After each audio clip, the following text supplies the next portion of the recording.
Hai, assalamualaikum. Selamat datang di channel aku, sahabat Nia. Kali ini aku akan bercerita tentang kisah horor aku waktu masih SMP ya.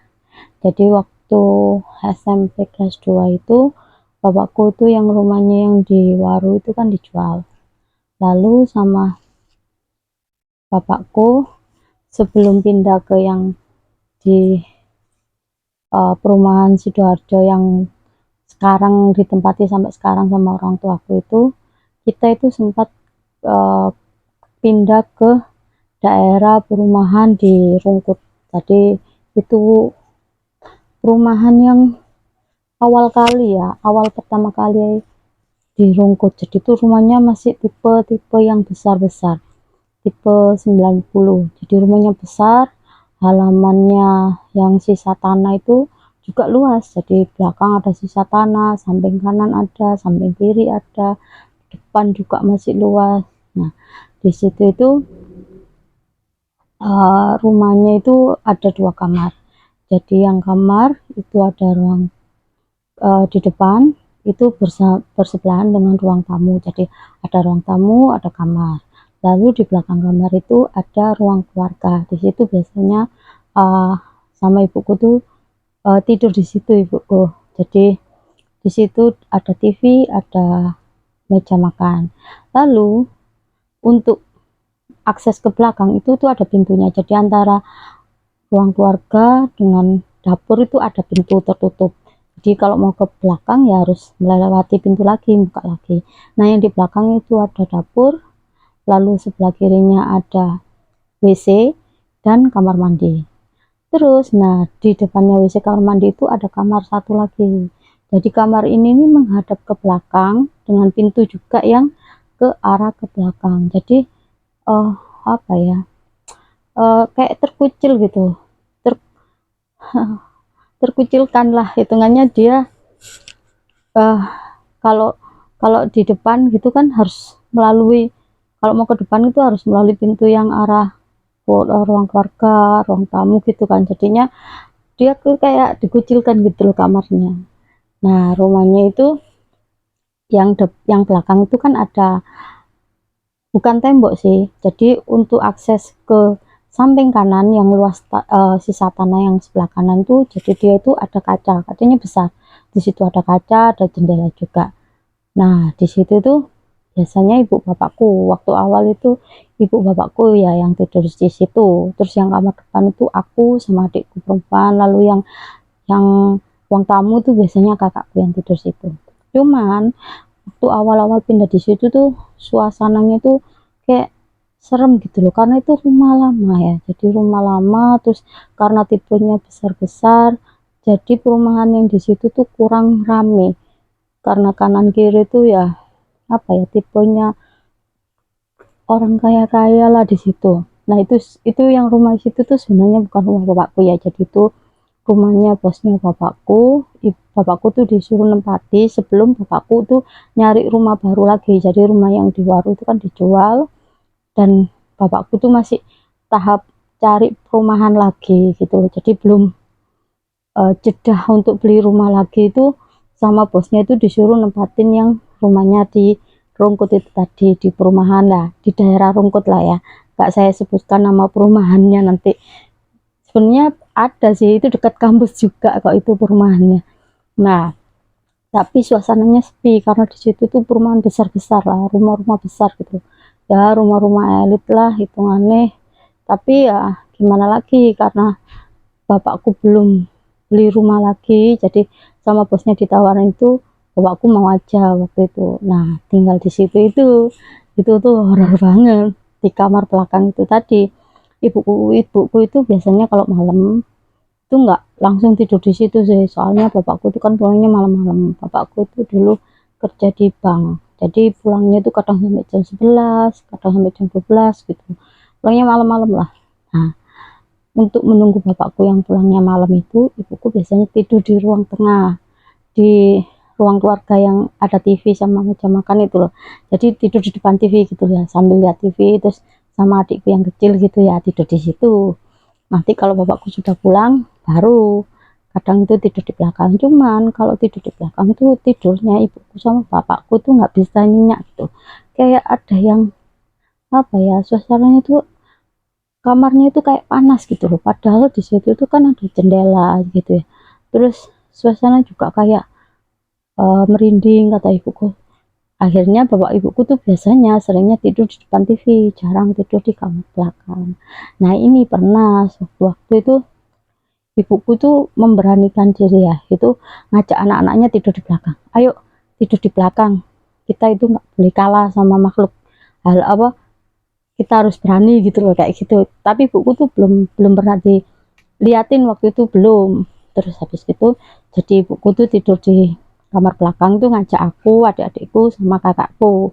Jadi kakakku tidur yang di bawah, sambil ngelar apa, karpet gitu kan, tidur di bawah. Terus ibuku tuh di pojok deketnya ini kaca-kaca sama jendela itu kan. Terus adikku, terus aku kan. Nah waktu itu semuanya udah tidur sekitar jam 9 jam 10 malam loh waktu itu. Ibuku sudah tidur, terus kita semua udah tidur. Nah itu ibuku tiba-tiba itu ada tangan yang memeluk ibuku.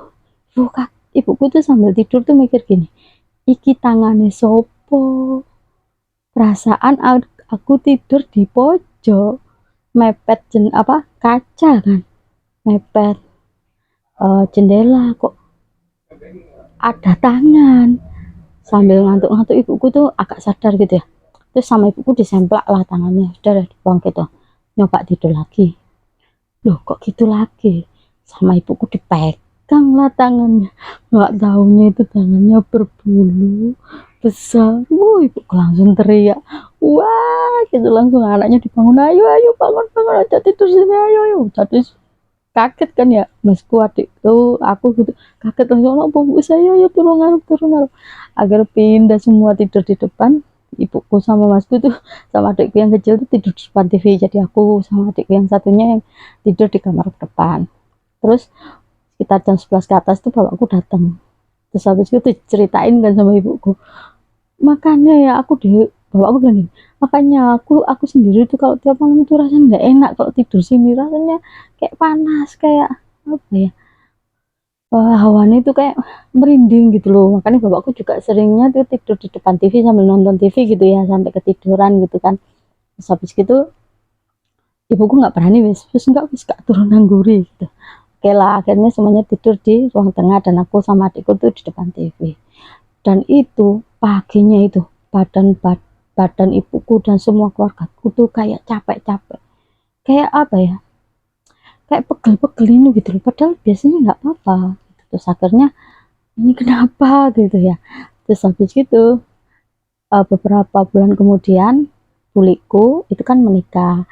Nah setelah menikah itu bulikku tuh main ke rumahku itu ya, yang di situ sama suaminya ini angkatan laut, dia suaminya bulikku itu ya. Terus habis itu sama ibuku dikasih tempat tidur di belakang kan, nginep gitu, wis turun angguri ya gitu. Akhirnya ibuku sama masku sama bapakku tetap yang di depan TV kan.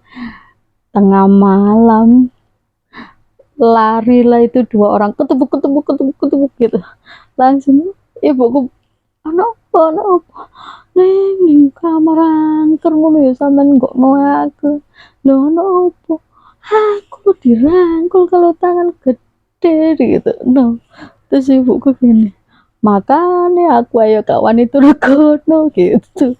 Bapakku juga ketawa tuh gini, lawakmu lu bojomu angkatan laut mesti gak wani, lek wong ngono gak apa-apa, padha menungsane iki barang halus aja gitu. Nah terus akhirnya bulikku sih sama pak likku itu tidur di ruang tamu, jadi di sofa gitu. Nah, terus habis itu ibuku pulang ke rumah mbahku gitu kan, terus ditanya-tanya no lah, tanya ke orang pinter gitu ya. Oh di belakang itu tuh ada sepasang genderuwo, jadi mereka tuh sepasang mistri gitu, dan udah lama tinggal di situ, dan mereka itu terusik, sebenarnya mereka nggak mengganggu gitu loh. Cuman kalau ada orang tidur di situ itu mereka itu goda gitu loh, jadinya sebenarnya mereka nggak mengusik yang lainnya. Jadi kalau kalau tempat lain kayak dapur atau ke kamar mandi itu nggak mengganggu, cuman ya di situ karena kamar itu tuh tempatnya dia gitu, jadi dia itu merasa terusik, makanya walaupun dikasih lampu gitu ya, itu sering mati kalau ditaruh di situ. Jadi ya akhirnya nggak ditempati rumah itu. Dan waktu yang satu keluarga itu badannya pegel-pegel, itu katanya itu si genderuwo itu tuh apa nginjek-nginjek semua yang ada di situ. Jadi yang sedang tidur tuh diinjek-injek gitu sama dia, dilewati aja gitu, jadi diinjek-injek. Makanya paginya itu kan pegel-pegel semua gitu, karena ya itu tadi loh, kok berani-beraninya kamu tidur di belakang sama anak-anakmu. Jadi dia itu marah katanya.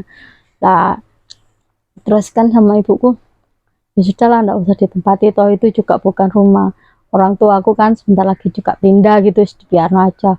Kalau mau manggil apa ustadz atau apa buat musir itu malah keluar uang lagi kan, jadi akhirnya ya udahlah dibiarin aja. Nah ini ada pernah waktu itu ibuku tuh nyuci baju, waktu itu habis maghrib ibuku tuh kan nyuci baju di belakang, itu pintunya dibuka, jadi ruang pintu belakang, terus pintu yang arah ruang TV sama dapur tuh juga dibuka. Terus anaknya kan kelihatan gitu loh, kalau dari lihat TV sama ke pintu-pintu itu kelihatan sebenarnya. Jadi ibuku tuh nyuci baju di situ, dan itu maghrib habis maghrib ya, ibuku tuh dijerongkokno sama itu genderuwo itu. Jadi katanya gini, umbah-umbah kok bengi gitu, jadi nggak boleh nyuci baju malam. Jadi ibuku jadi dijongkrokno gini sampai ibuku jatuh. Untung ibuku nggak apa-apa, cuman jatuh tok gitu. Akhirnya ibuku aku anu tunggu ono umbah-umbah sih, iki ganggu ayah aku dijerongkokno. Terus saya itu ditungguin sama masku gitu ya, jadi nyuci baju ditungguin sama masku itu. Dan itu habis gitu setelah setahun, hampir setahun itu akhirnya pindah, itu yang di rumah yang di Sidoarjo itu. Dan alhamdulillah sih nggak apa-apa rumahnya, cuman ya waktu itu waktu pindah yang di Sidoarjo itu kan rumahnya masih perumahan baru, jadi masih banyak rumah kosong. Dan cerita-ceritanya itu ada di video aku sebelum-sebelumnya ya, yang tukang bakso yang diliatin kuntilanak itu, sama yang pocong di tempat jualan ibuku. Nah itu ada, kamu cari aja ya di video aku sebelum-sebelumnya.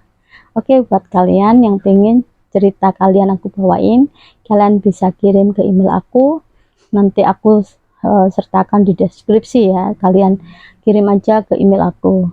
Dan untuk ceritanya kali ini segini aja, ini cerita aku sendiri ya, jadi bukan kiriman orang lain, jadi ini cerita pengalaman pribadiku sendiri. Oke, makasih. Assalamualaikum.